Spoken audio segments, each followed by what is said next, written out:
Welcome to Bake Fresh Friday. We do this once a year with the baking and pastry arts students at Mott Community College. We team up with Carriage Town Ministries, and we come in here and spend the morning baking a lot of fresh, wholesome baked goods for the residents here.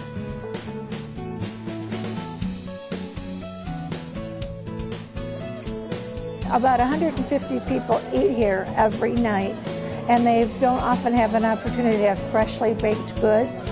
And so we just thought that would be a great way to use the skills of the students and the time of the residents and the money of the Rotary Club.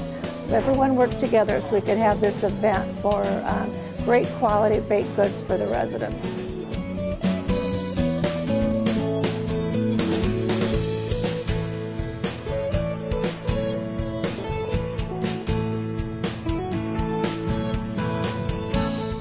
Now we also have a little bonus this year, which is a new baking oven that was provided by the Gen Forward organization downtown Flint.